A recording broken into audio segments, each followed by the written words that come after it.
저는 유기성 목사입니다. 네, 여러 번 제가 신드니에 오기는 했습니다만 제일 많은 분들이 모인 자리에서 말씀을 전하게 되는 것 같습니다. 왜 오셨는지 궁금합니다. 저는 여러분들이 오늘 근데 주께서 말씀으로 여러분들을 만나시겠다고 그런 마음을 주셔서 주님을 더욱 주목하십시다. 네, 저도 저를 통해서 주님이 이미 말씀을 준비할 때 주셨지만 그 말씀으로 저를 만나시고 여러분을 만나는 시간 되기를 원합니다. 오늘 성경 구절 한 구절을 먼저 읽겠습니다. 갈라디아서 2장 20절 말씀입니다. 갈라디아서 2장 20절 말씀 한 절을 같이 읽겠습니다. 내가 그리스도와 함께 십자가에 못 박혔나니 그런즉 이제는 내가 산 것이 아니요 오직 내 안에 그리스도께서 사시는 것이라. 이제 내가 육체 가운데 사는 것은 나를 사랑하사 나를 위하여 자기 몸을 버리신 하나님의 아들을 믿는 믿음 안에서 사는 것이라. 아멘. 여러분들이 굉장히 다양한 분들이시고 또 저로서는 여러분들을 거의 처음 만나는 입장이고 해서 세 번의 말씀을 집회 때 같이 나누겠습니다만 여러분들이 스스로도 여러분 자신을 좀 알고 있었으면 좋겠고 저도 여러분들이 어떤 형편이신지를 좀 알고 싶습니다. 오늘 이 시간이 우리의 영적 상태를 한번 검진하는 시간, 건강 검진하는 것처럼 엑스레이도 찍어보고 또 피 검사도 하고 또 초음파 검사도 하고 하는 것처럼 영적인 나의 건강 상태를 한번 검진하는 시간 됐으면 좋겠습니다. 예수 믿으면 이렇게 된다고 말씀하신 것이 나에게는 그대로 이루어져 있는지를 제가 한 10가지를 여러분에게 말씀을 드릴 텐데 검진하는 방법은 간단합니다. 제가 말씀을 드리는 순간 아멘 이렇게 마음에서 나오시는 분은 큰 소리로 아멘 하시면 되고, 제가 말씀을 드리는 순간 약간 혼란이 오는 분, 내가 이 아멘 해야 되나 말아야 되나 이게 생각이 약간 오시는 분은 그냥 가만히 계시면 됩니다. 늦게 아멘 하실 필요도 없고요. 쉽지요? 네, 그냥 말씀 떨어지자마자 아멘 되시는 분은 아멘 하시고, 듣는 순간에 잠깐 마음에 갈등이 오고 내가 뭐라고 대답해야 되지 이렇게 생각되시는 분은 가만히 계시면 되겠습니다.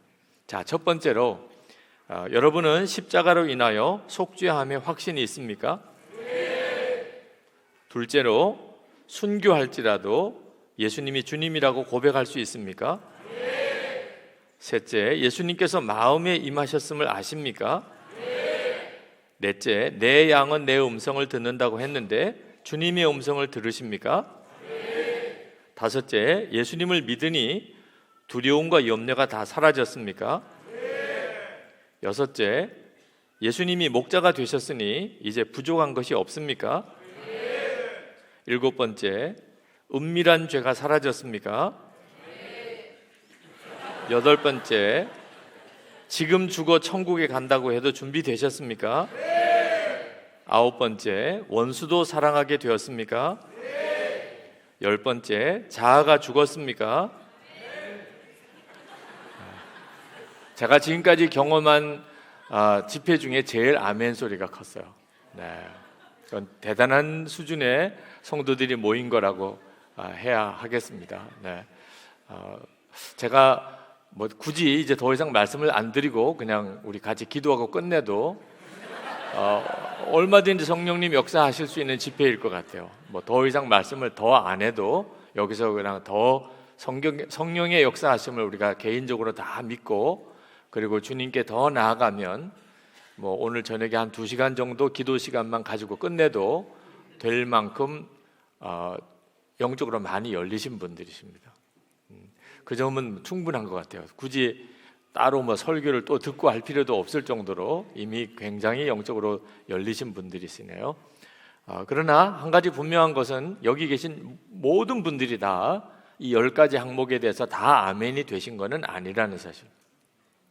그리고 정말 뜨겁게 아멘 하시는 분들 중에도 어떤 부분에 가서는 마음이 이렇게 잠깐 내가 이거 아멘 해도 되나 이런 분들이 있다는 사실. 여러분 병원에 가서 건강검진 하는데 한 가지 지표에 대해서 문제가 있다고 의사가 좀 정밀 검사를 해보면 좋겠다. 예를 들어서 폐에 뭐가 보인다든지 또는 간에 뭐가 이렇게 보인다든지 또는 어떤 수치가 너무 높다든지 그러면 어떤 느낌이세요? 한 가지만 그렇다 하더라도 마음이 철렁하잖아요. 근데 예수님을 믿으면 이렇게 된다고 약속하신 건데 그 중에 한 가지라도 내가 마음에 있게 걸린다면 그건 굉장히 심각할 수 있는 문제죠. 이것이 만약에 우리가 주님 앞에 갔을 때 그게 문제가 된다면 이건 더 심각한 문제지요. 사실 우리가 이 세상에 사는 동안에 이런 집회를 수시로 우리가 갖는 이유는 주님 앞에 서는 예행 연습이기도 합니다. 내가 하나님 앞에 섰을 때 나는 잘 준비된 사람인가? 혹시 여러분 중에 오늘 이 10가지 질문에 대해서 어떤 부분에 대해서는 내가 선뜻 아멘이 안 된다면 아마 이 집회가 그 문제를 위해서 있는지도 모르겠습니다. 해결받게 되시기 바랍니다. 특히 오늘 저녁에는 그 중에서 맨 마지막의 질문, 자아가 죽었습니까? 라고 하는 질문입니다.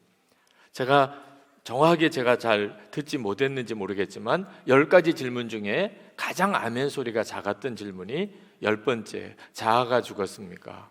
라고 하는 질문입니다.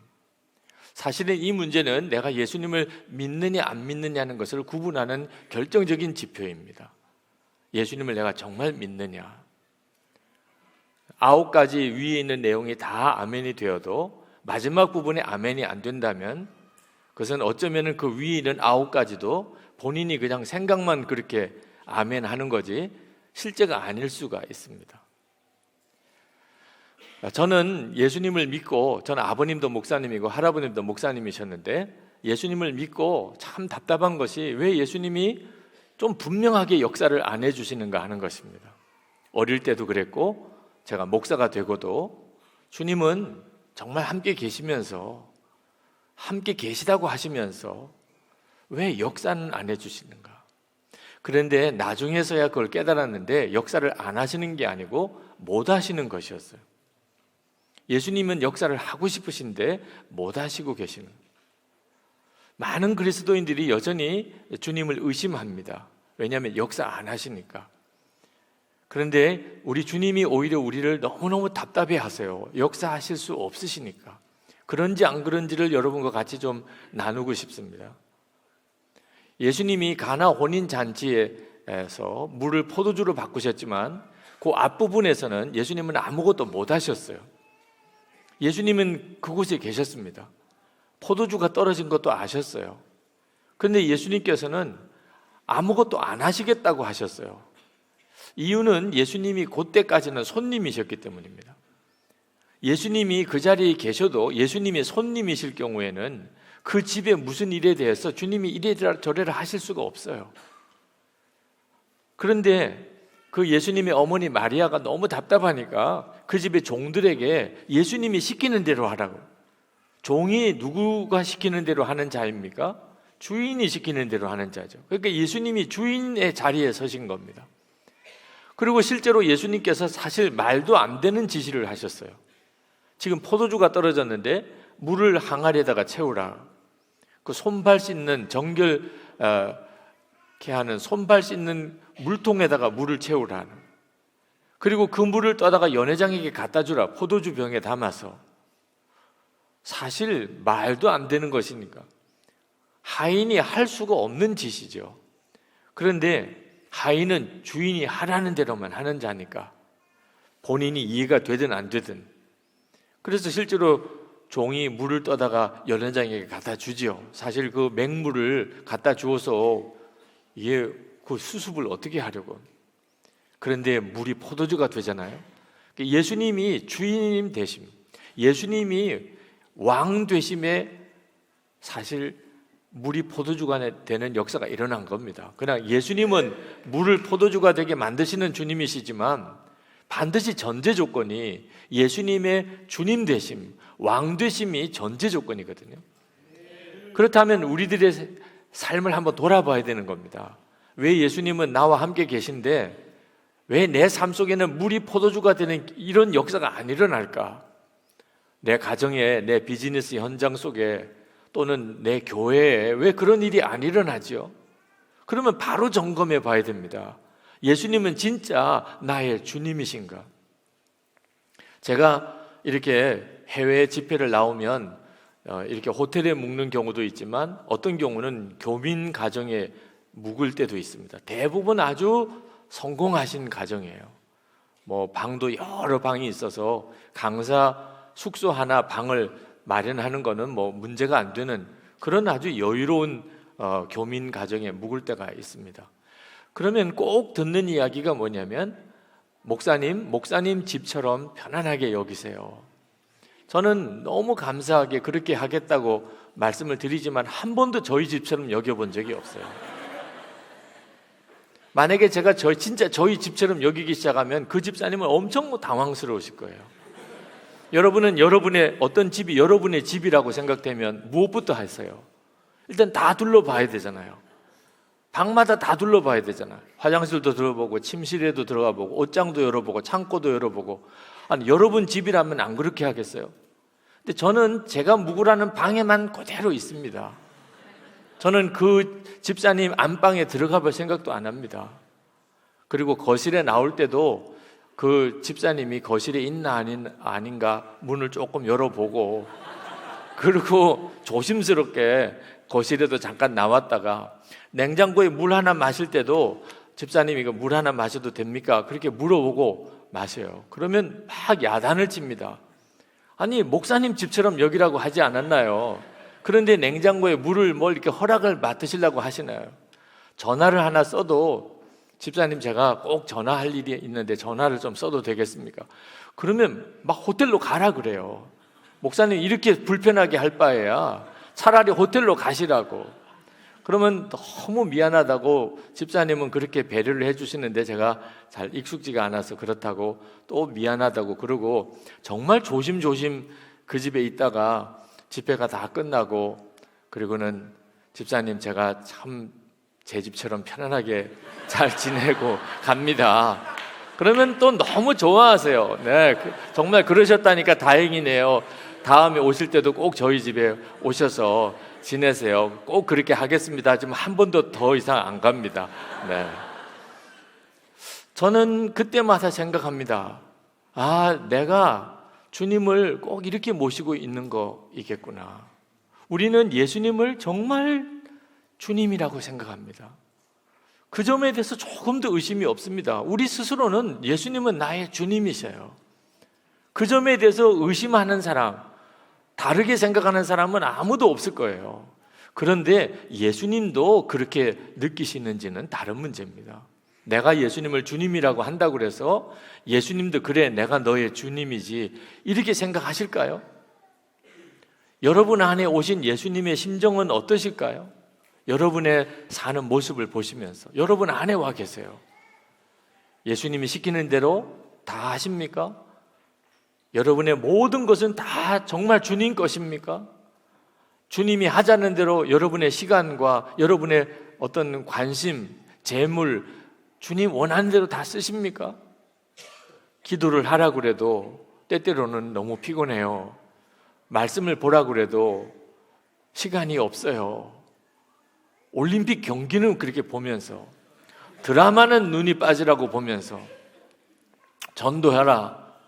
그 사람은 예수 안 믿을 사람이에요. 전에도 해봤는데 안 돼요. 예수님 정말 주님 맞습니까? 여러분의 삶에 우리는 여전히 내 마음대로 살아요. 예수를 믿고도 여전히 우리는 내 마음대로 사는 사람이에요. 그러니까 예수님은 내 안에 오시기는 했지만 손님이실 수밖에 없는 겁니다. 우리는 예수님을 너무 귀하게 여겨요. 나를 위해서 십자가에 달리신 분이십니다. 이 얼마나 귀해요. 우리는 그 예수님을 정말 귀하게 여깁니다. 정말 뜨겁게 예배하고 찬양해요. 마땅히 그래야 할 만한 분이죠. 그렇지만 예수님이 진짜 내 안에 주님이신가? 그 점은 아직도 결론이 안 난 분들이 많습니다. 단 하나 원인은 거기에 있습니다. 저는 예수님이 역사하지 않는 이유가 죄 때문이라고 한동안 생각했습니다. 죄의 문제가 있으니까 예수님이 역사를 안 하시는구나. 그런데 특별히 죄의 문제가 걸리는 게 없는데도 주님이 역사를 안 하실 때가 있는 겁니다. 그렇게 교회를 위해서 열심히 내가 섬겼고, 그렇게 열심히 전도도 하고, 그렇게 주님이 기뻐하시는 일을 위해서 기도하는데도, 그런데도 왜 주님은 역사 안 하시죠? 주변에 있는 사람들이 다 인정해요. 당신처럼 그렇게 열심히 하는 사람이 또 누가 있겠습니까? 그런데도 주님은 역사를 안 하시는 거는 이건 무슨 문제 때문이죠? 죄보다도 더 심각한 것이 이 죽지 않은 자아라고 하는 것. 그 점에 대해서 성경이 말씀해 주고 계세요. 여러분, 예수를 믿을 때 주님은 우리의 죄 문제를 해결해 주실 뿐만 아니고 우리의 자아를 처리하시고, 그리고 우리의 주님과 왕이 되셨어요. 자아가 죽지 않으면 우리 안에 두 주인이 있을 수가 없어요. 내가 주인이면 예수님은 절대 주인이지 못하십니다. 나는 죽고 예수로 산다고 이렇게까지 말해야 되는 이유는 우리 안에는 주인은 한 주인밖에 없기 때문입니다. 내가 죽지 않으면 주님은 아무 일을 못 하세요.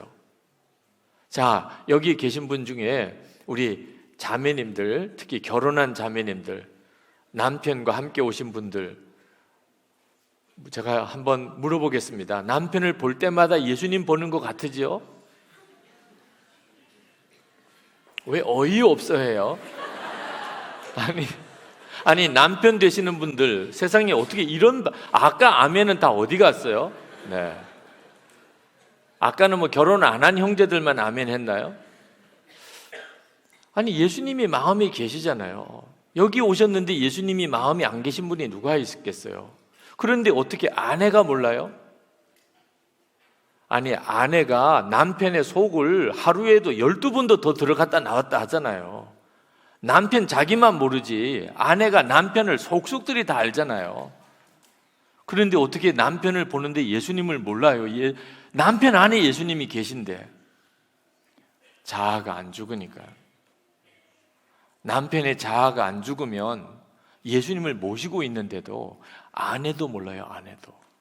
남편을 보아도 예수님 보는 것 같다. 이건 정말 상상도 안 되는 것처럼 느껴지는 이유는 이 자아가 얼마나 주님과의 관계에 있어서 심각한 문제인지를 보여주는 겁니다.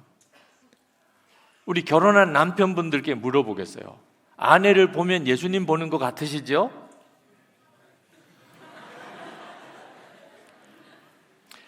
가정의 평화를 위해서 이때 아멘을 안 하면 안 되는 분도 있어요. 어떤 분들은. 네. 아멘을 안 했다가는 오늘 저녁에 좀 문제가 심각한 경우도 있을 수도 있죠. 네. 자, 우리 자매님들, 어떻게 이런 일이 있을 수 있어요? 남편이 내가 예수님을 영접했는데, 그러니까 내가 지금까지 이렇게 예수를 믿고 있는 거죠. 그런데도 그걸 남편이 몰라요? 자아가 안 죽은 경우예요. 내 자아가 안 죽은 경우에는 내 안에 계시는 예수님을 남편도 몰라요. 남편도. 여러분, 부모님들은 자녀들에게 예수를 믿었다는 것만 가지고도 엄청난 유산을 물려주는 겁니다. 어려서부터 부모를 통하여 예수님을 만나는 거예요. 어린 아이들은. 그래서 믿음의 유산이라는 게 가장 큰 복이죠. 그런데 안타깝게도 다 이렇게 좋은 결과만 나오는 게 아니라는 겁니다. 예수 믿는 가정의 자녀들이 오히려 믿음을 더 못 갖는 경우가 있어요. 왜 그렇죠? 부모가 자아가 안 죽은 경우예요. 예수님은 분명히 그 부모의 마음속에 영접이 되었지만 자아가 안 죽으면 자녀들에게는 오히려 신앙적인 대혼란이 일어납니다. 우리 엄마 아빠는 다 예수 잘 믿고 교회에서도 열심히 봉사도 하고 인정도 받았는데 집에서 보는 엄마 아빠는 세상 사람과 다를 바가 없어요. 여러분, 아이들을 야단칠 때, 때때로는 매를 들어야 될 때 정말 조심해야 돼요. 우리가 매를 들고 아이들을 야단칠 때 우리 얼굴이 어떻게 변하는지를 본인이 모르니까 그 심각성을 모르는 거예요. 아이들이 뭘 잘못해서 엄마 아빠가 막 혼을 내고 야단을 치고 매를 들고 할 때 갑자기 목사님 전화가 왔다면, 그렇게 막 소리를 높여서 야단치고 화를 내고 하다가 싹 목소리가 바뀌어요. 정말 옥구슬 굴러가듯이, 아우 목사님 어쩐 일이세요? 이렇게 전화를 다 주시고. 그럼요, 애들 잘 지내지요.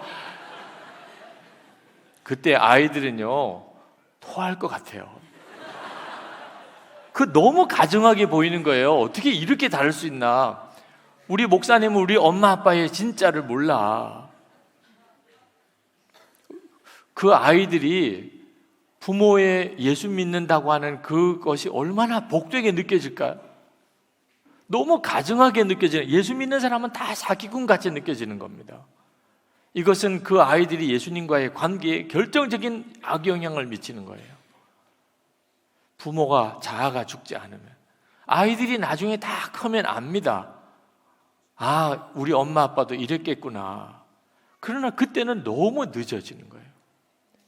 그 어릴 때, 사춘기 때 그 아이들이 이 점을 이해할 수가 없어요. 그래서 부모와 교회 어른들이 다 사기꾼처럼만 보이는 겁니다. 그 놀라운 축복의 기회를 얻어놓고도 자아가 죽지 않는다는 것은 이렇게 심각한 문제를 가져와요. 여러분, 교회에도 교우들끼리 다 서로를 통해서 주님을 만날 수 있는 축복의 관계예요. 우리 안에 오셨으니까. 그런데 왜 교회 안에 그렇게 다툼이 많고 시험이 많지요? 자아가 죽지 않은 상태에 성도들끼리 서로 만나게 되면, 그러면 오히려 그것 때문에 더 큰 신앙적인 문제를 일으키게 된다는 겁니다. 예수님께서 분명히 말씀하시기를, 한 알의 밀알이 죽지 않으면 그러면 한 알 그대로 있고 죽으면 많은 열매를 맺겠다고 하셨잖아요. 저는 이번 부흥회가 저에게는 아주 특별한 부흥회로 기억될 것 같아요. 저에게 있어서는 아주 특별한 부흥회가 또 한 번 있었습니다. 한 번은 제 아내가 암 진단을 받았던 전화를 받고 저녁에 설교를 해야 됐던 때예요. 저녁 집회 30분 전에 건강검진 결과를 보러 갔던 아내가 전화로 왔어요. 저는 무슨 문제가 있을 거라고 전혀 생각하지 않았습니다. 이제 딱 40 될 때예요.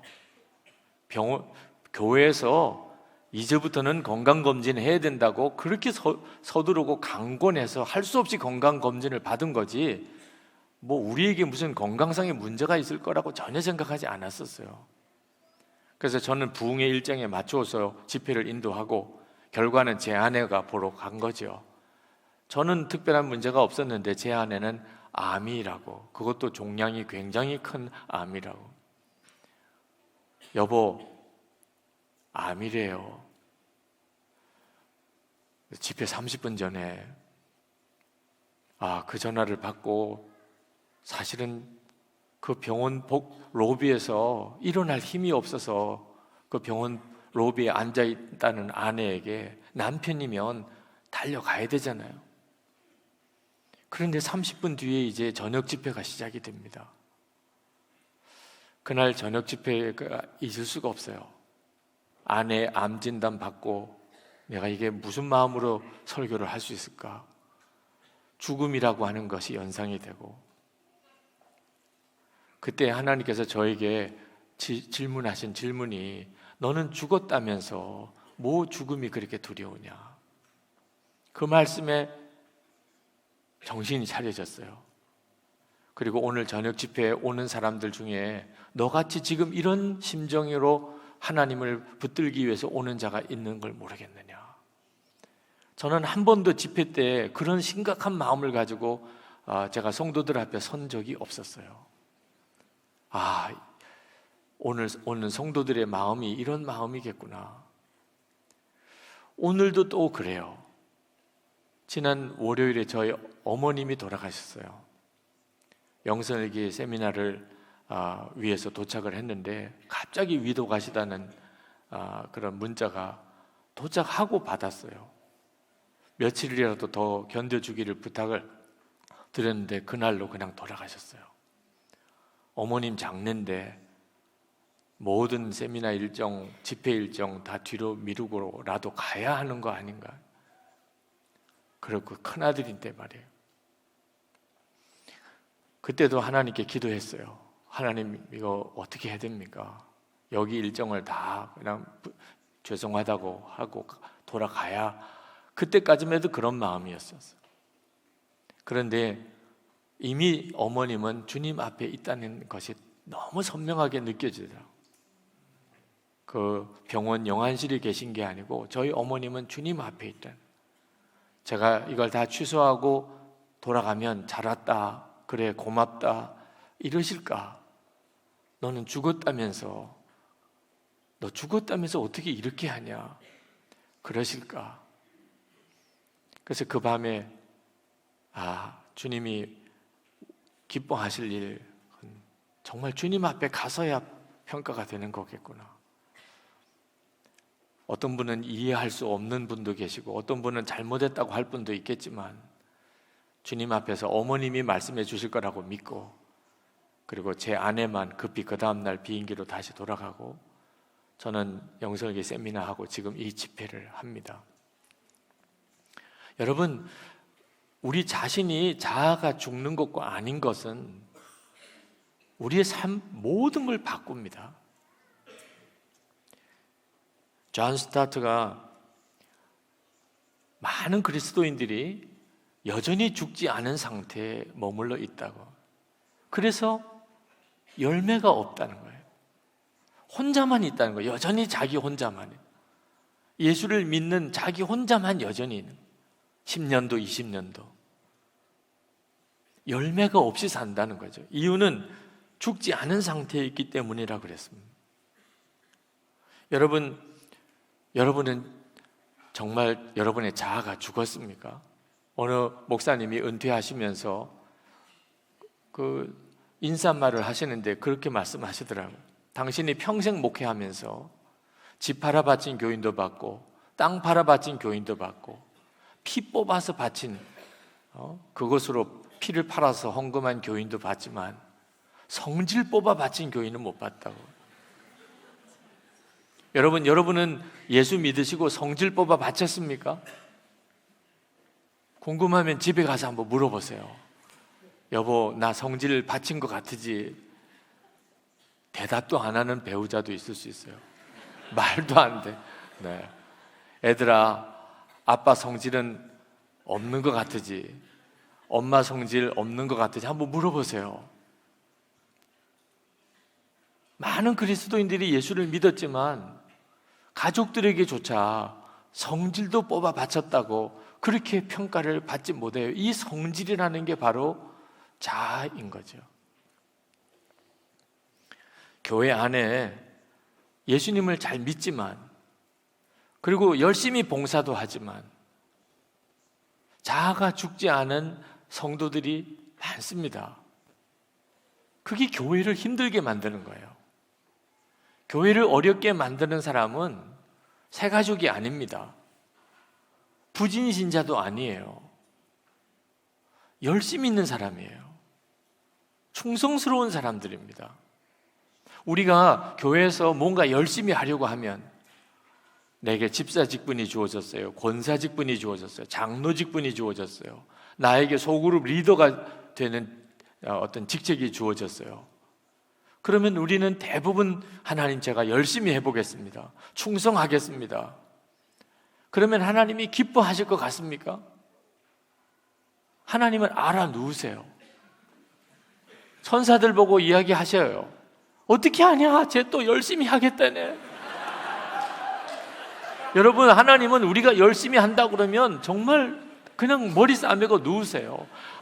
그것 때문에 한두 번 골치 아픈 적이 없어요. 여러분, 정말 믿어지지 않으면 문제가 있는 교회 가서 한번 확인해 봐요. 다 열심 때문에 서로 다투고 싸우는 거예요. 이런 모순을 어떻게 설명해야죠? 열심히 문제가 있는 게 아니고 자아가 죽었느냐 안 죽었느냐의 차이예요. 자아가 죽지 않은 상태에서 열심을 내면 낼수록 교회는 문제가 돼요. 예수님도 어떻게 못하는 사람이 됩니다. 그러므로 열심 이전에 우리에게 중요한 것은 내 자아가 죽었느냐 하는 거예요. 이 자아가 뭐냐면 자기가 옳다고 생각하는 대로 하는 사람입니다.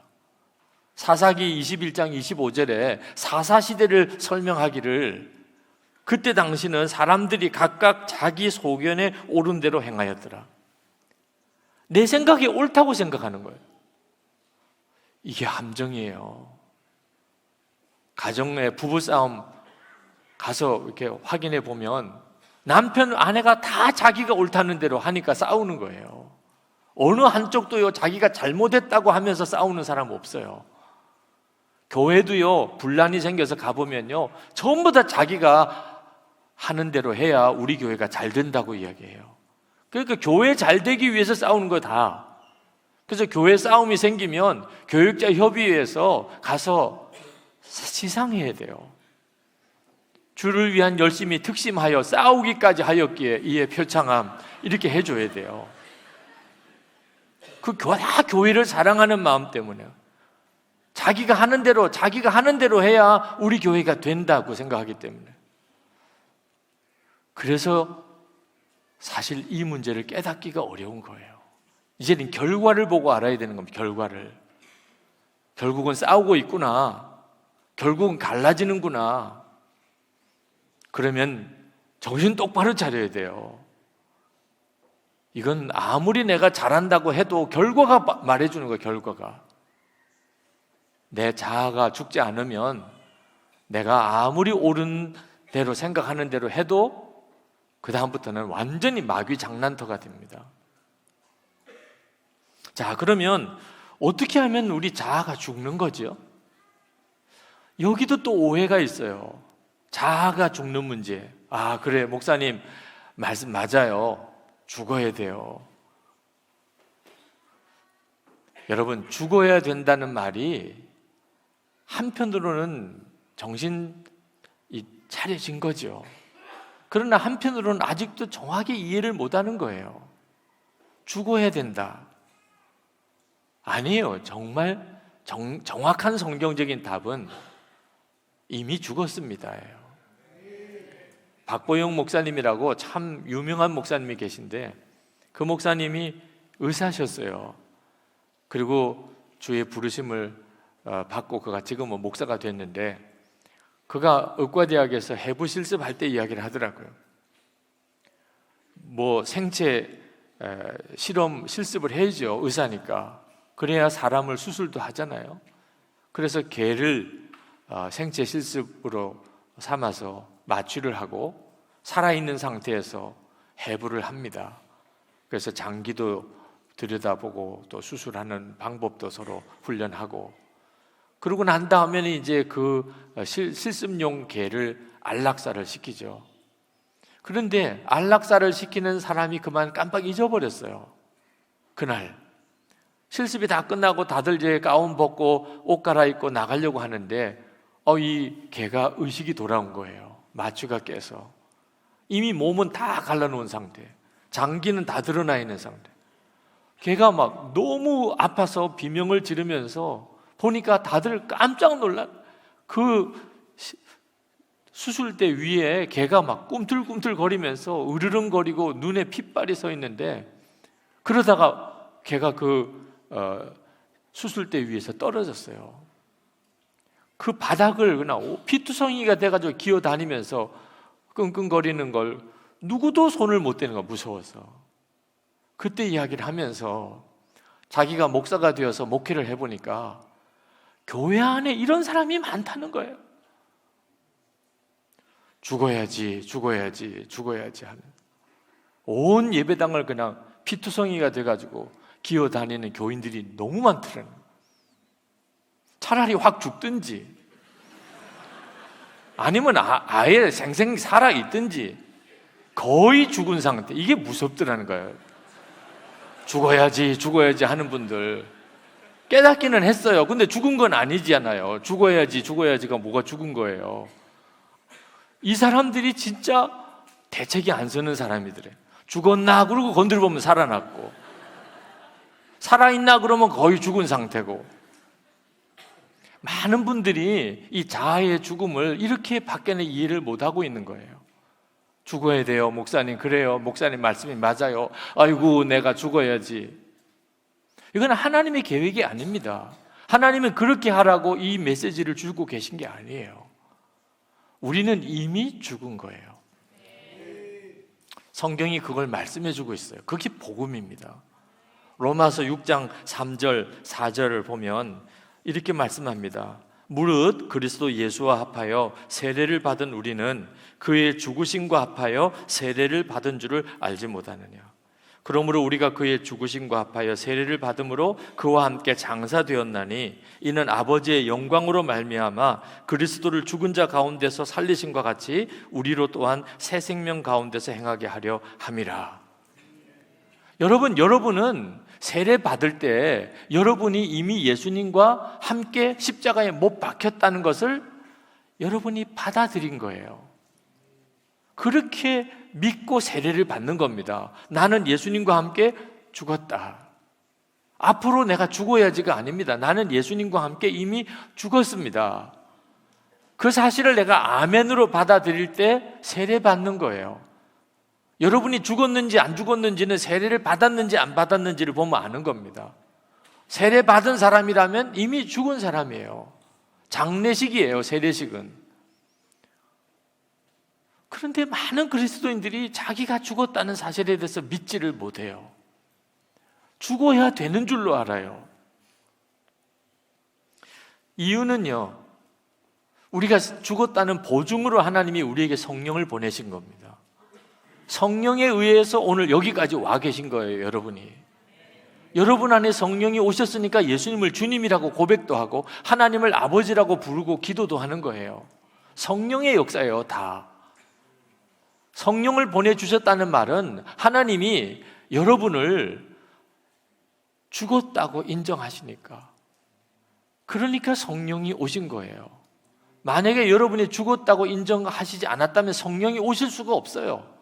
하나님의 거룩한 영은 죽지 않은 나 자신 속에 오실 수가 없는 거예요.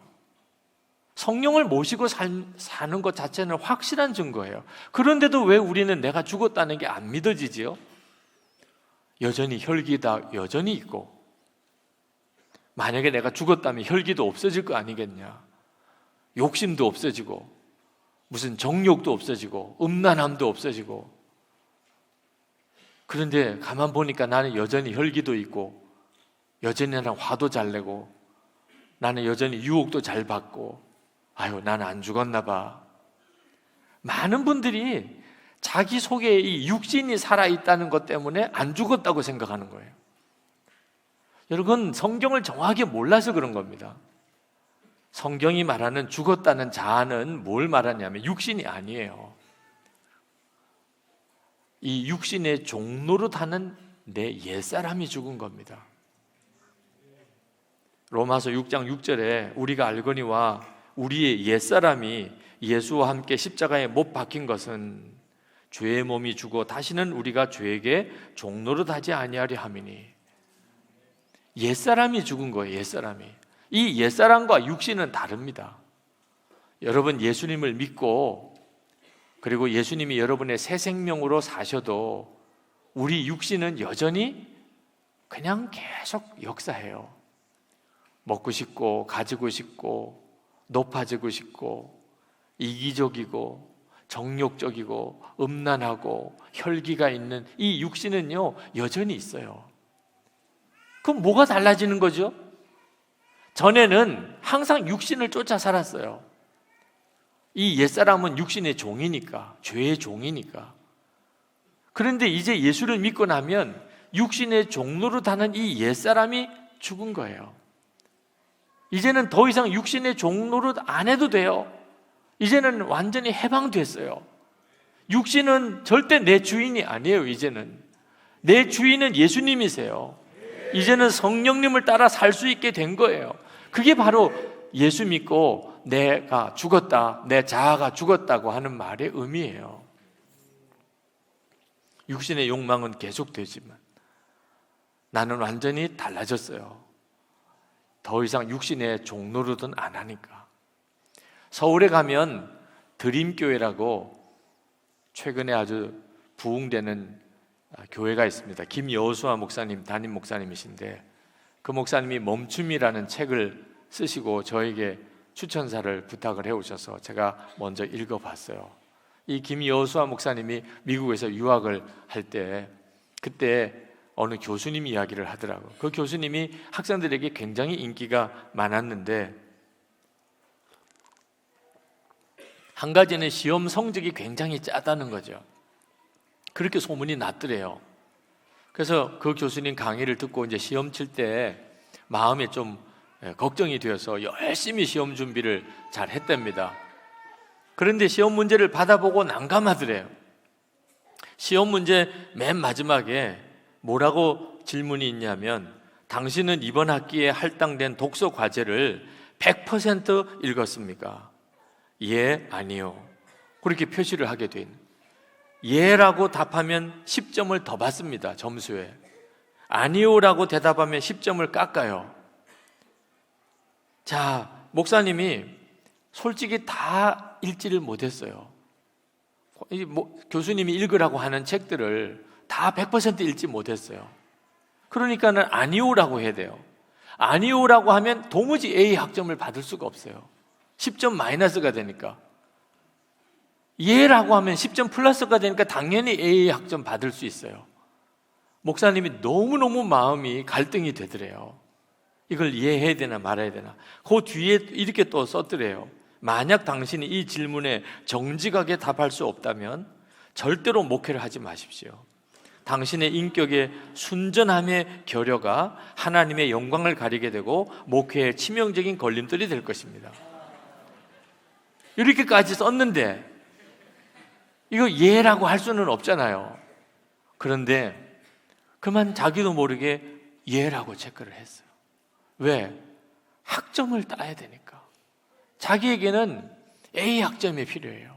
근데 여기서 진짜 솔직하게 아니오라고 했다가는 자기는 정말 난감한 거지요.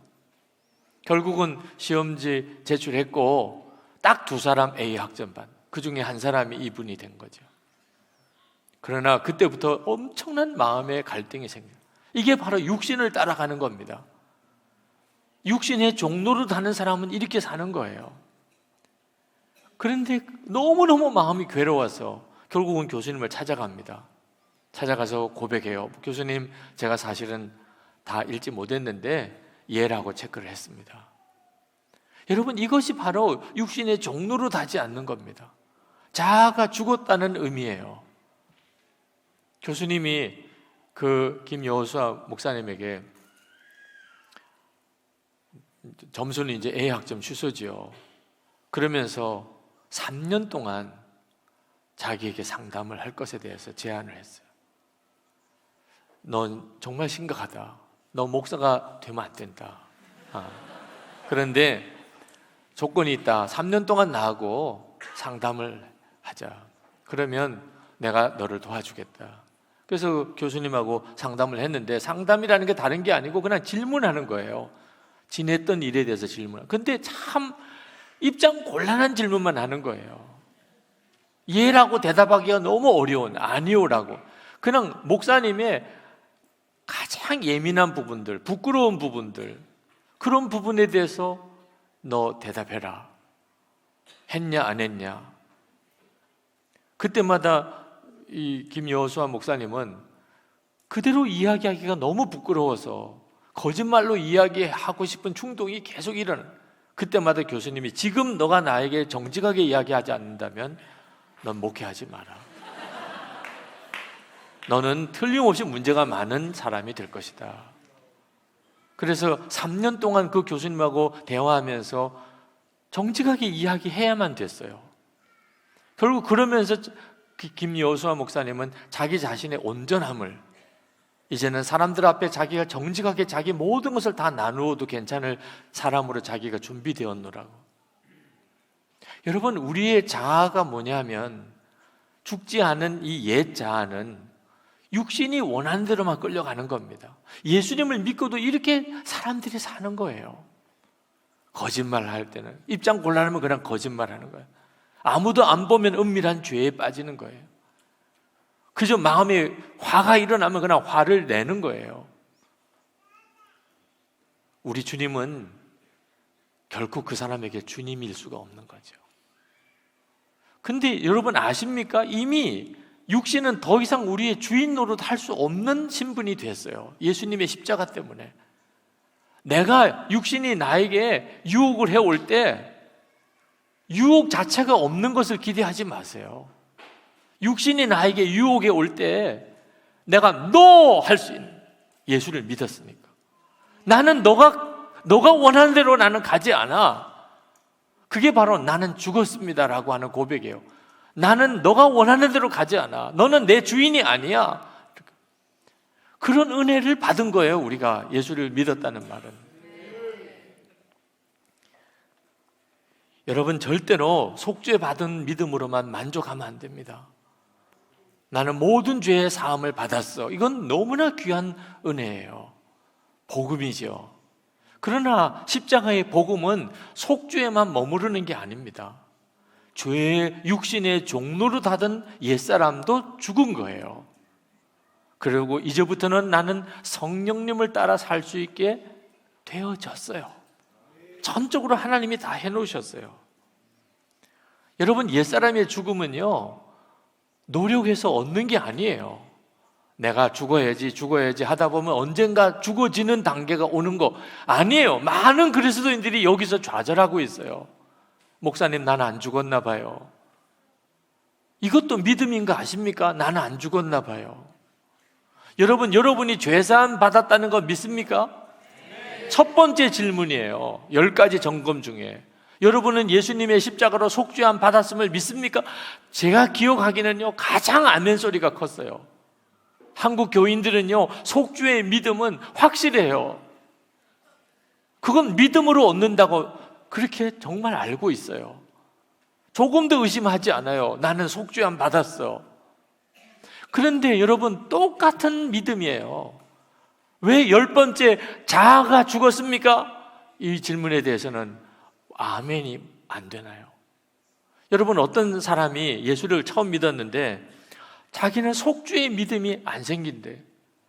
나는 내가 예수를 믿었기 때문에 내 모든 죄가 사함을 받았다는 게 안 믿어진대요. 나는 여전히 죄인이야. 그러면 여러분 어떻게 하실까요? 너 절대로 느낌을 의지하지 마. 너 경험을 의지하지 마. 너가 붙잡을 것은 말씀이야. 너 성경을 좀 봐. 성경을. 내가 만일 내 입으로 예수를 주로 시인하며 또 하나님께서 그를 죽은 자 가운데서 살리신 것을 내 마음에 믿으면 구원을 받으리라. 성경에 분명히 믿으면 너는 구원을 받을 거라고 그랬어.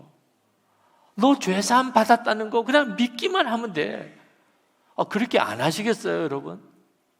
그런데 나는 안 죽었어. 똑같이 해야 하는 거예요. 지금 제가 꼭 그 심정으로 여러분에게 말씀을 드리는 거예요. 나는 안 죽었나 봐요. 그러면 죽을 때까지 기다려야 돼요? 죄사함이 안 믿어진다는 사람에게 했던 말하고 똑같아요. 말씀을 믿어야 돼. 너 절대로 체험을 믿는 게 아니고 말씀을 믿어야 돼. 로마서 6장 11절을 봐. 이와 같이 너희도 너희 자신을 죄에 대하여는 죽은 자요 그리스도 예수 안에서 하나님께 대하여는 살아있는 자로 여길지어다. 너는 그냥 여기면 돼. 죽음은 주님이 다 해결하신 거야. 하나님은 내가 죽었다고 이미 인정하셨어. 예수님이 십자가에 죽으실 때. 이제 너는 아멘 하기만 하면 되는 거야. 이것이 바로 자아 죽음의 믿음이에요. 로마서 6장 3절에서 6절까지 보면 우리라고 표현이 나옵니다. 우리가.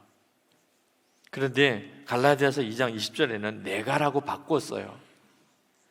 내가 그리스도와 함께 십자가에 못 박혔나니 우리가 예수님과 함께 십자가에 연합하여 죽었다고 로마서에서는 말했다가 갈라디아에서는 내가라고 썼어요. 여러분이 진짜 여러분의 자아가 죽었다고, 내 옛사람은 죽었다고 여러분이 믿는다면, 그렇다면 고백할 수 있어야 돼요. 우리가 다 죽었다, 그건 복음이에요. 내가 죽었다, 이건 나의 복음이에요. 이것이 이 죽음을 내가 실제로 경험하는 데 있어서 너무너무 중요한 일이에요. 나의 고백인 거예요. 김익두 목사님이라고 우리 한국교회 초창기에 유명한 목사님이 계신데, 그분은 깡패였습니다. 선천의 유명한 시장의 깡패였는데 그 예수를 믿었어요. 예수 믿고 난 다음에 자기는 완전히 새 사람이 되었지만 사람들이 옛날의 자기 모습을 생각하면서 자기가 거듭난 것을 받아들여 주질 않는 겁니다. 이 김익두가 혼자서 고민을 했습니다. 그리고는 그가 자기 부고장을 스스로 썼어요. 김익두 죽었다고. 그리고는 시장에 돌렸습니다. 시장 상인들이 받아보니까 김익두가 죽었다는 거야. 깡패 김익두가. 시장 사람들이 막 너무 기뻤어요. 깡패가 죽었다니까. 근데 주일에 그 죽었다는 김익두가 성경 들고 예배당 가는 걸 보면서 다 기절초풍하는 줄 알았어요. 여러분, 이것이 그가 믿는 거예요. 내가 죽었다고 하는 사실을 고백할 수 있으면 믿는 거예요. 마음으로 믿고 입으로 시인할 때 그게 믿는 거예요. 안타깝게도 많은 그리스도인들이 내가 죽었다는 고백을 못해요. 가족들에게, 교인들에게 내가 죽었다는 이 고백을 못해요. 여러분, 오늘 저녁 집회에 은혜를 정말 받으시고 이 말씀이 진짜 성경에 있는 그대로라고 여러분이 깨달아지신다면 할 일이 하나 있어요. 오늘 집에 돌아가서 여러분 가족들에게, 오늘 저녁 집회에 참석하지 않은 여러분 자녀들이 있다면, 얘들아 잠깐 이리 모여라. 오늘 저녁 집회 잘 다녀오셨나요? 말씀은 좋으셨나요? 그런데 내가 너희들에 할 이야기가 있다. 뭔데요? 나 죽었다. 그 자녀들로서는 참 난감한 일이죠. 살아있는 분이 자기가 죽었다고 이야기를 하니까. 여러분, 혹시 유학을 온 사람이 있으면 고향에 집에 전화를 드려요. 1시간 시차니까 아직 안 주무실 거예요. 네. 아마 집에서도 저녁에 금요 기도회에 가셨다 오셨을 수 있는 시간이죠. 엄마 잘 지내셨어요?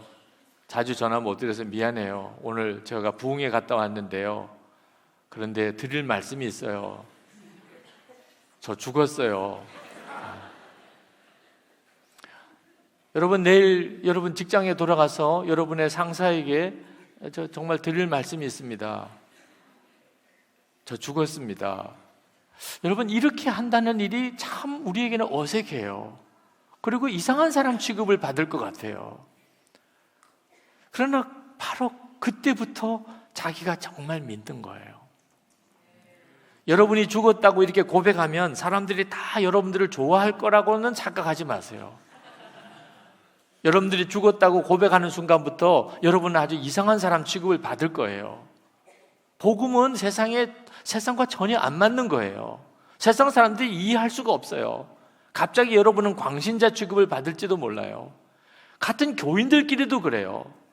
여러분, 오늘 집회에 오지 않은 다른 교인들, 여러분 주일에 가서 집사님 저 죽었어요 이러면 그 집사님이 여러분이 믿음이 좋아진 거라고 이렇게 기뻐하기보다는 어떻든지 여러분을 다시 살려내려고 애를 쓸 거예요. 안 죽었다는 것을 증명하기 위해서 별의별 수단을 다 쓸 거예요. 지난 2016년 선교사 대회가 미국 LA에서 열렸는데, 그때 제가 설교를 할 시간에 이 선교사님의 자아의 죽음에 대한 설교를 드렸어요. 그날 저녁에 집회가 끝나고 난 다음에 그 다음날 새벽에 문자가 왔습니다. 어제 저녁 8시 LA 아주사 퍼시픽 대학교에서 열리고 있는 세계 선교사 대회 둘째 날 저녁 집회 도중에 파라과이 베와노 선교사님이 그 심장 영혼의 충격으로 사망했습니다. 깜짝 놀랐어요. 아니, 어제 저녁에 집회 중에 누구 한 사람이 죽었다는 거죠. 그런데 곧 제 마음에 다시 읽어보니까 그 심장 영혼의 충격으로 이게 무슨 말인지 대략 느낌이 와요. 그랬더니 그 다음에 문자가 또 오기를 본인이 선포하셨습니다. 이렇게 나왔더라고요.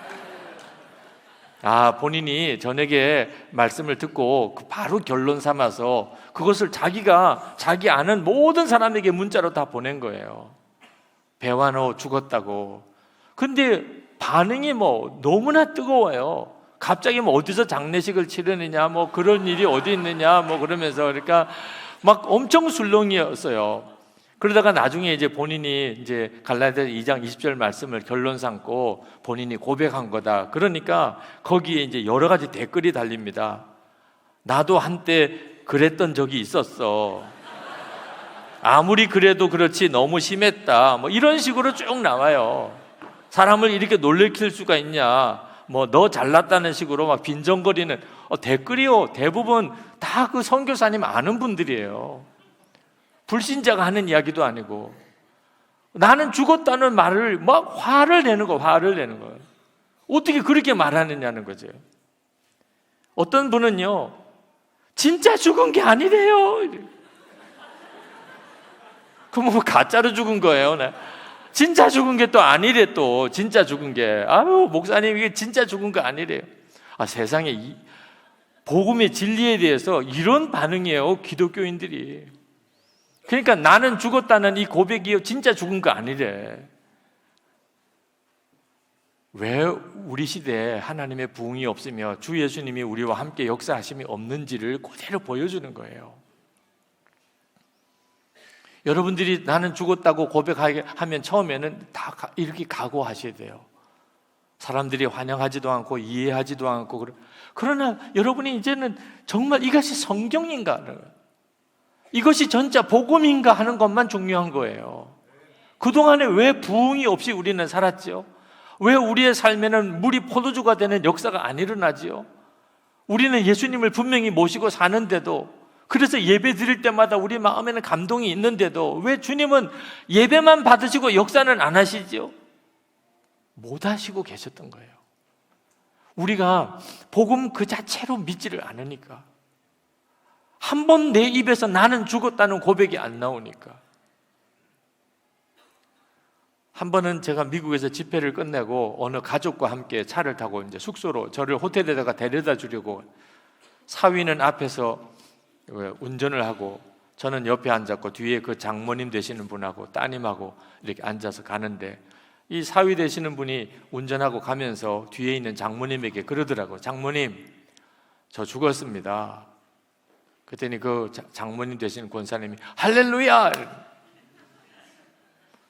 다른 분이 들었으면 이상한 이야기처럼, 아니 사위가 죽었다고 이야기하는데 장모님은 할렐루야네. 그 다 부흥에 참석하셨으니까 그런 거죠. 이게 우리들의 정상적인 것이에요. 어머니 저 죽었습니다. 그렇구나, 너 정말 잘했다. 그 믿음이야. 그렇죠? 우리가 가정에 무슨 문제가 있을 수 있어요?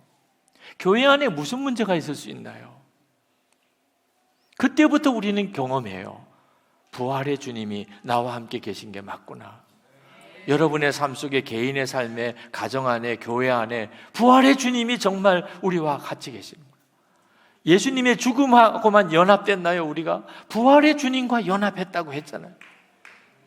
비로소 부활의 주님이 나와 같이 계시고, 부활의 능력으로 사는 열쇠가요, 내가 죽었다는 분명한 고백.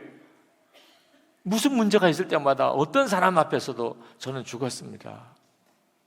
처음에는 빈정거리고 이해 못하겠다 그러고 무슨 죽기는 뭘 죽어 이러다가 비로소 여러분도 알고 그 사람도 알게 돼요. 주님이시구나. 주님이 역사하시는구나. 신앙생활은요, 쉬운 거예요. 예수 믿는 게 어렵다면 예수 믿는 거 아니에요.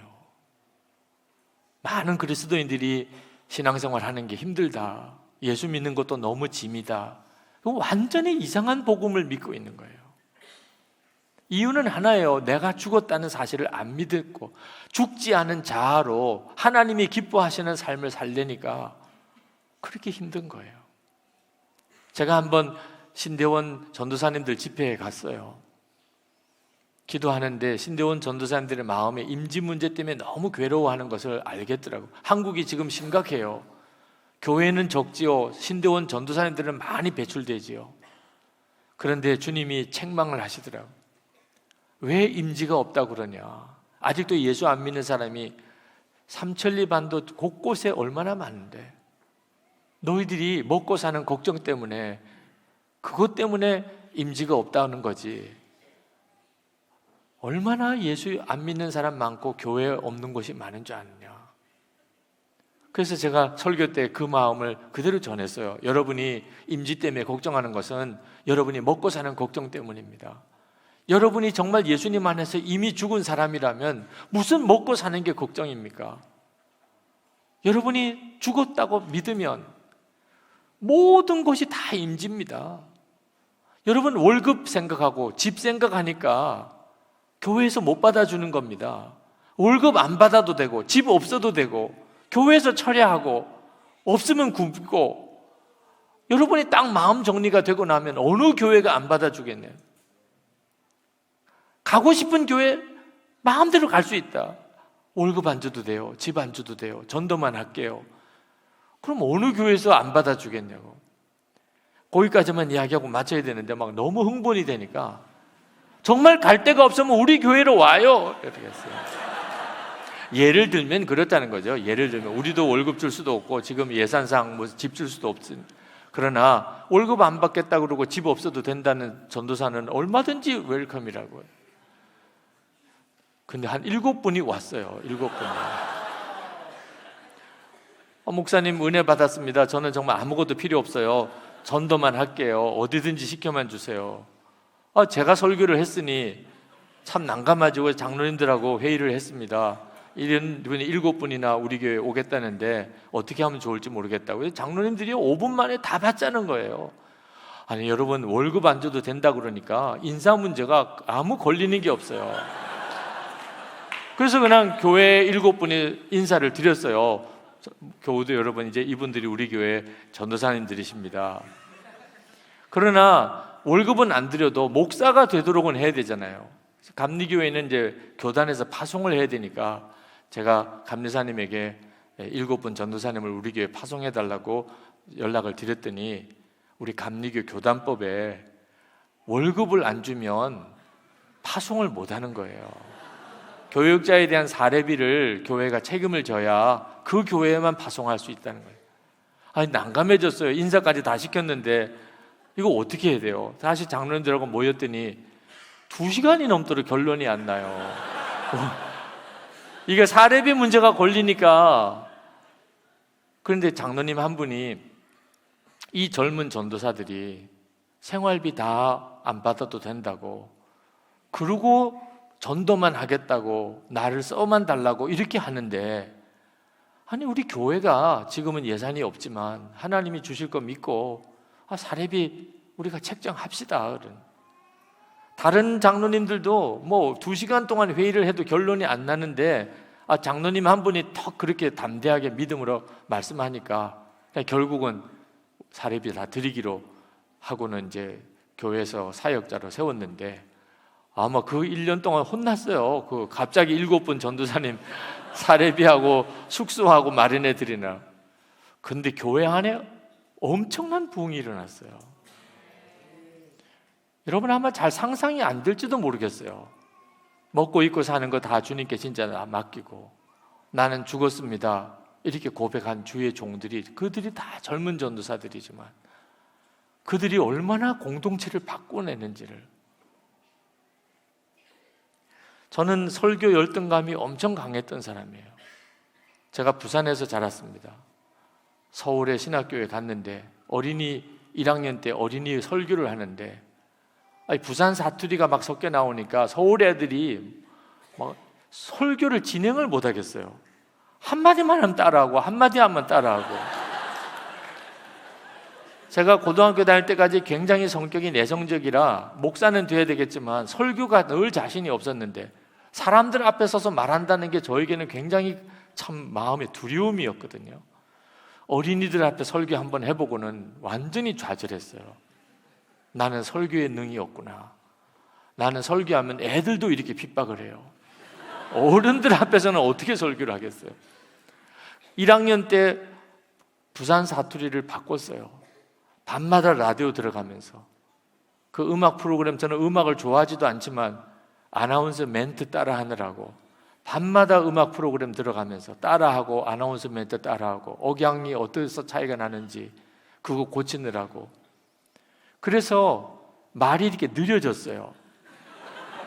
이게 말을 바꾸느라고 말이 이렇게 느려져 버렸어요. 말투는 이제 부산 사투리를 벗어났지만 설교 열등감은 해결이 안 되더라고요. 한 번은 다른 목사님이 다 설교 죽쓰기를 바라고 있더라고요. 그래야 제가 죽써도 괜찮잖아요. 다 죽쓰면 이건 정말 무섭잖아요. 아니, 나 하나 때문에 다른 목사님들이 다 설교 죽쓰기를 바라다니. 그래서 금식을 들어갔어요. 제가 너무 무서운 거예요, 저 자신이.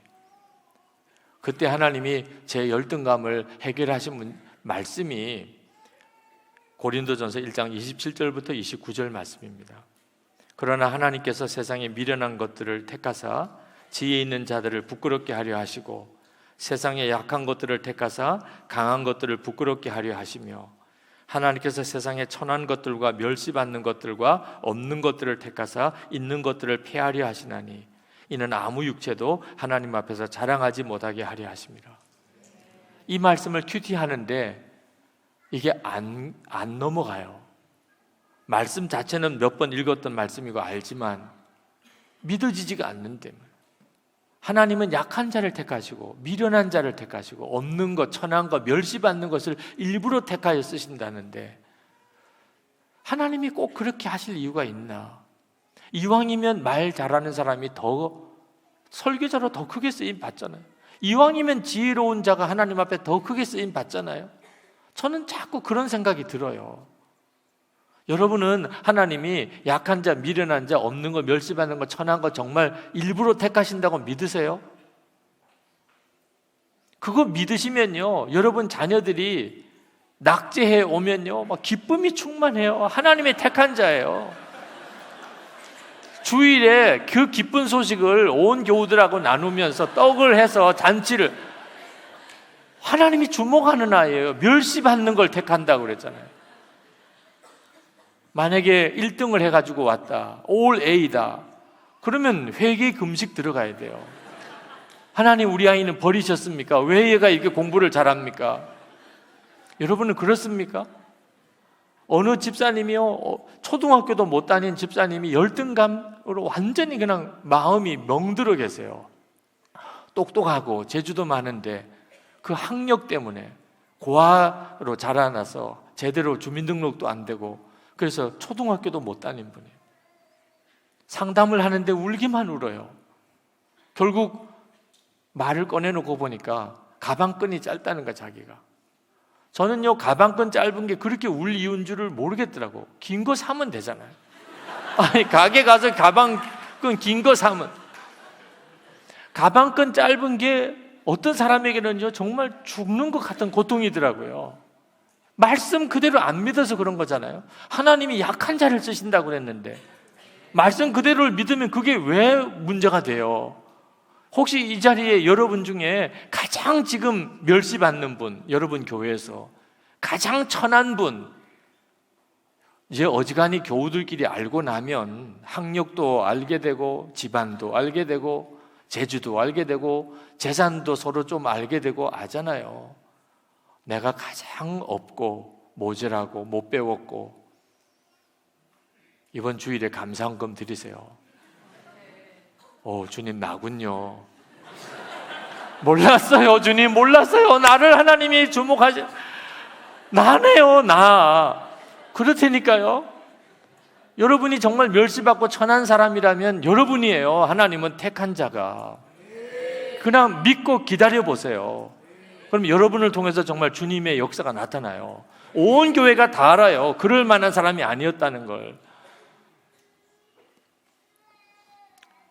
여러분도 알잖아요. 우리 교회에서 내가 인물이 제일 잘생겼다는 걸. 말은 안 하고 있지만 항상 알고 있잖아요. 내가 제일, 어느 집사님이 그렇더라고요. 목사님도 아시겠지만 제가 제일 잘생겼잖아요. 이런 분이 계시더라고요. 네. 그런 분들은 정말 비참한 분이죠. 네.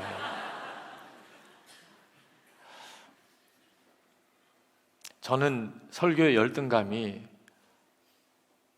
이 말씀으로 해결을 받았어요. 3일 동안 큐티를 못하고 그때 깨달았어요. 이거는 믿고 받아들이느냐 안 믿느냐는 차이지 이해하고 받을 수 있는 건 아니구나. 믿느냐 안 믿느냐. 3일째 하나님 믿습니다. 믿겠습니다. 근데 그게 그렇게 울음이 터지는 건지 저 자신도 이해가 잘 안 되더라.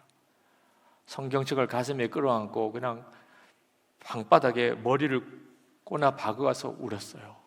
왜 그렇게 그냥 울음이 터지는지. 약한 자를 들어 쓰신다는 말씀을 믿는다는 게 그게 그렇게 제게 있어서 엄청난 사건인지. 그날 제 어깨에 이 열등감의 멍에가 콱 꺾어졌어요.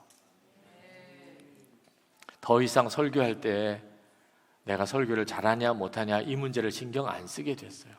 전 다른 목사님의 설교에 은혜가 안 됐었어요.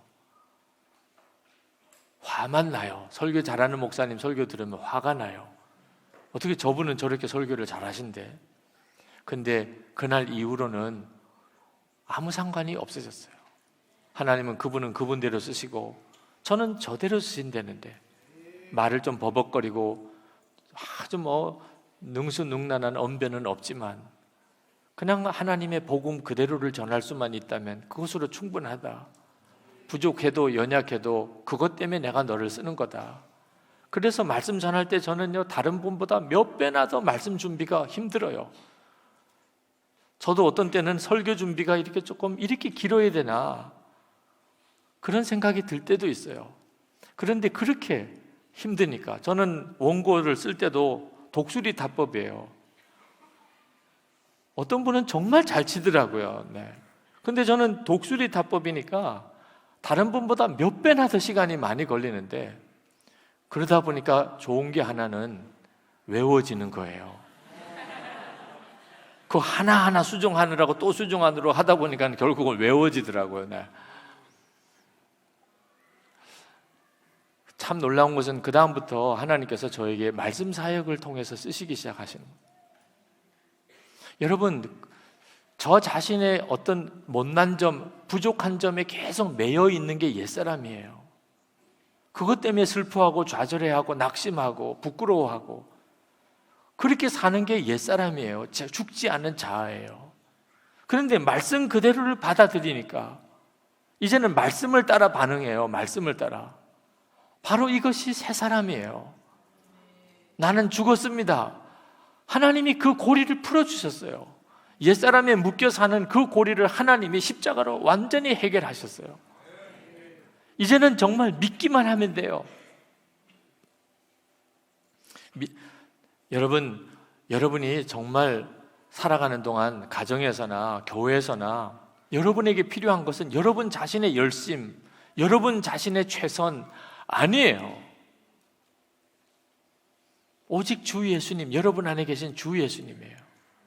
전도 열심히 하시던 목사님 한 분이 전도 대상자인 동네 분 전도 신방을 갔는데 그날따라 너무 피곤해서 사실 신방 가기가 너무 마음이 힘들더래요. 그런데 전도 대원들하고 약속을 했기 때문에 갈 수밖에 없었습니다.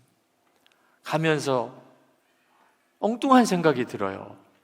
오늘은 그 집에 그 사람이 없으면 좋겠다.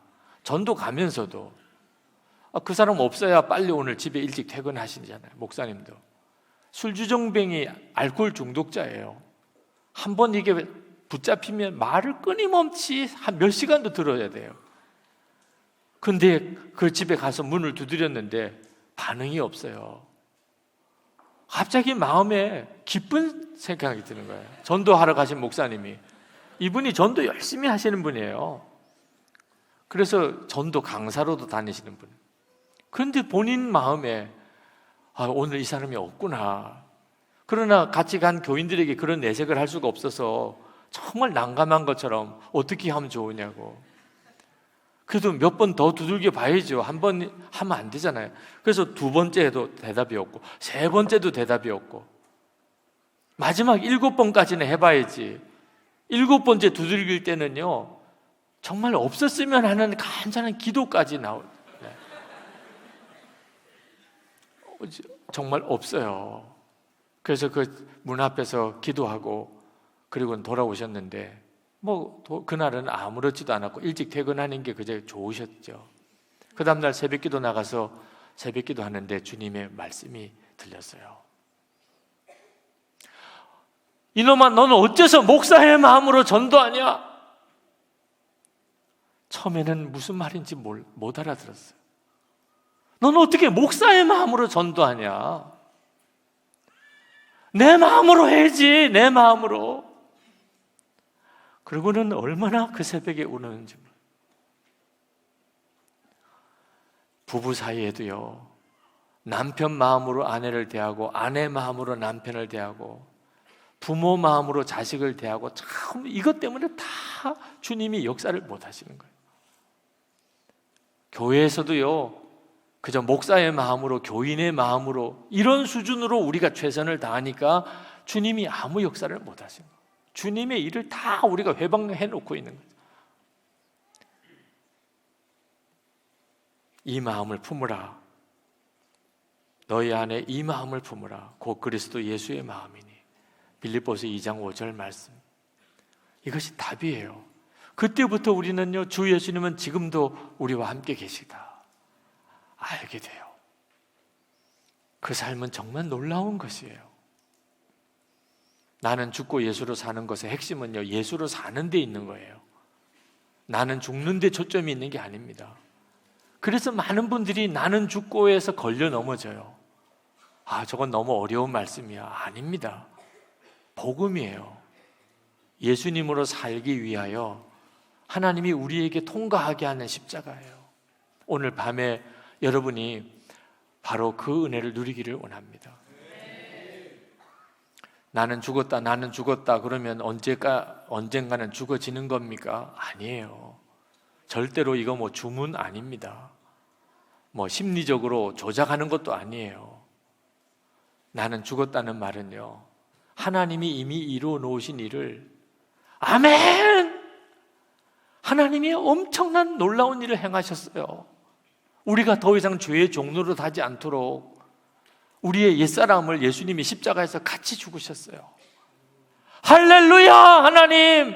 하나님이 그 행하신 그 놀라운 일, 상상할 수도 없는 일, 그것을 노래하는 거예요. 찬양하는 거예요. 내가 죽었습니다. 나는 죽었습니다. 순간순간 시험이 오고 어려움이 오고 낙심이 오고 그때마다 내가 할 일은 나는 죽었습니다.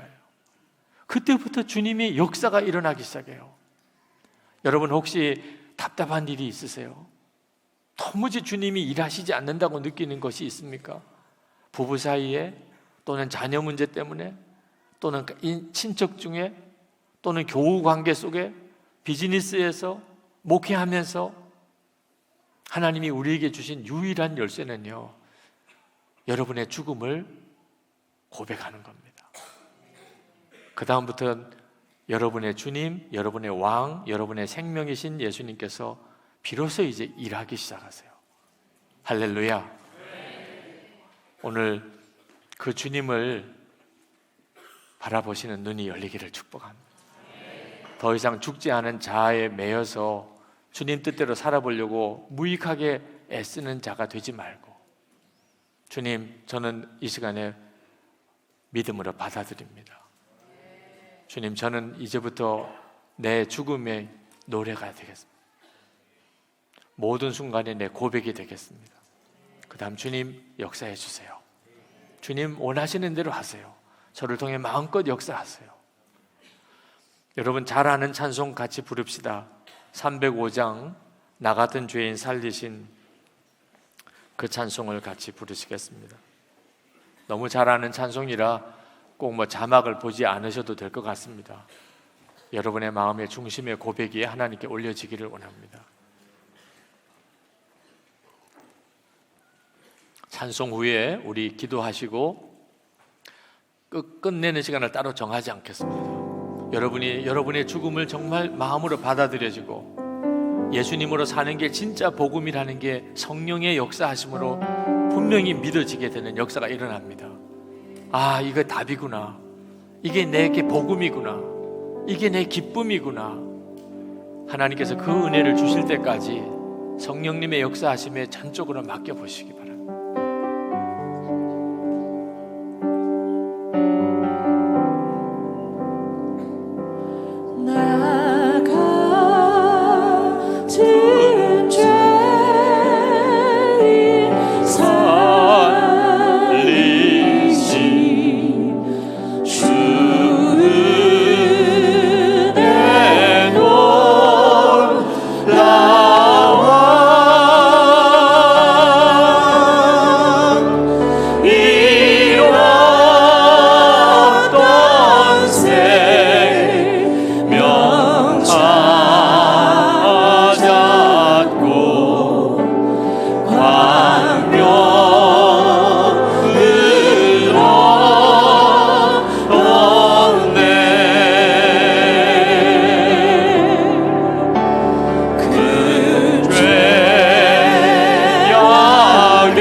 맡깁니다. 맡깁니다.